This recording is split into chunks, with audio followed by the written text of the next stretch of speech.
Hi Marunima and mutual funds with Groww के YouTube channel पे आपका फिर से स्वागत है। आज हम एक इंटरेस्टिंग कॉन्सेप्ट को समझेंगे, लोन अगेंस्ट म्यूचुअल फंड्स।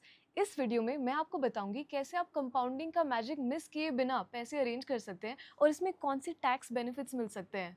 तो लेट्स बिगिन। सबसे पहले थोड़ा कॉन्टेक्स्ट। पिछले 10 सालों में mutual fund industry 12 lakh crore से 75 लाख करोड़ तक पहुंच चुकी है।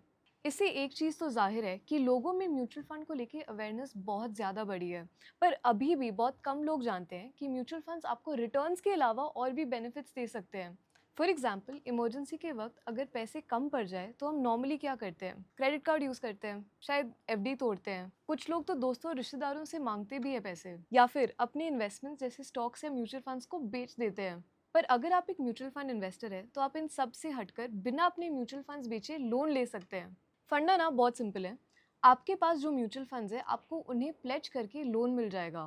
मान लीजिए आपके पास 10 लाख रुपए की इक्विटी म्यूचुअल फंड्स हैं, तो आपको अप टू 5 लाख रुपए तक का लोन मिल सकता है, क्योंकि इक्विटी म्यूचुअल फंड्स का एलटीवी यानी loan to value ratio up to 50% है। वही डेट फंड्स का एलटीवी अप टू 95% है, यानी 10 लाख के डेट फंड्स पर आप 9.5 लाख रुपीस तक का लोन ले सकते हैं। और वैसे तो loan is a loan at the end of the day, पर म्यूचुअल फंड्स के अगेंस्ट लोन लेने के कुछ फायदे भी है, जिनमें से एक बेनिफिट तो आपको सिर्फ आज नहीं, आज के 10 से 20 साल बाद भी काम आ सकता है, और वो है कंपाउंडिंग।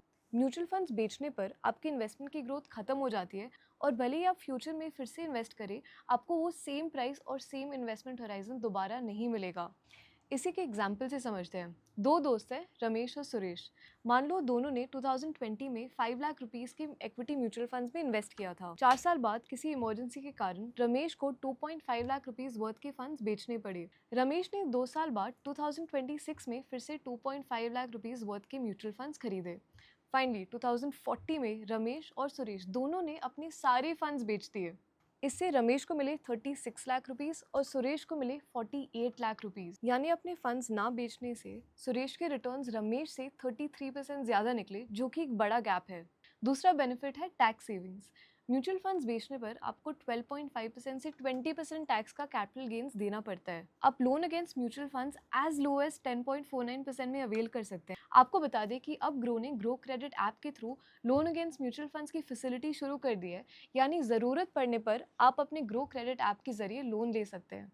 आइए देखते हैं कैसे। स्टेप 1, एलिजिबिलिटी चेक करने के लिए आपको अपने फंड्स फेच करने पड़ेंगे through an OTP of CAMS, KFin, MF central. App पे आपको एलिजिबल फंड्स और लोन अमाउंट दिखेगा। स्टेप 2, जिन फंड्स को आपको प्लेज करना है वो चूज कीजिए। स्टेप 3, केवाईसी और बैंक मैंडेट सेटअप के बाद आपको अपने फंड्स प्लेज करने का ऑप्शन आएगा। यहाँ आपके फंड्स प्लेज हो जाते हैं, जिसके अगेंस्ट आपकी क्रेडिट लाइन क्रिएट होगी। स्टेप 4, आपकी बनाई हुई क्रेडिट लाइन पे आप अगले 1 साल तक विड्रॉ कर सकते हैं, और हाँ, आप सिर्फ उसी अमाउंट पर इंटरेस्ट पे करेंगे जो आपने विड्रॉ किया है। विड्रॉ करते ही फंड्स आपके बैंक अकाउंट में कुछ ही मिनटों में पहुंच जाएंगे। इसमें आपको एक बड़ी फ्लेक्सिबिलिटी ये मिलती है कि आपने जितने दिन के लिए ये पैसे लिया, आप सिर्फ उतने ही दिनों के लिए इंटरेस्ट पे करेंगे। यानी अगर आपने सिर्फ 1 दिन या 1 महीने के लिए विड्रॉन पैसा रखा, तो आप उतने दिनों के लिए इंटरेस्ट देंगे। क्योंकि म्यूचुअल फंड्स एक डायनामिक एसेट है, इनकी वैल्यू रोज बदलती रहती है, और अगर आपके प्लेज किए हुए फंड्स की वैल्यू में मार्केट मूवमेंट के कारण गिरावट आती है, तो आपको एक्स्ट्रा यूनिट्स खरीदकर उन्हें प्लेज करना होगा, वरना आपकी म्यूचुअल फंड इन्वेस्टमेंट को बेचकर रिकवरी की जा सकती है।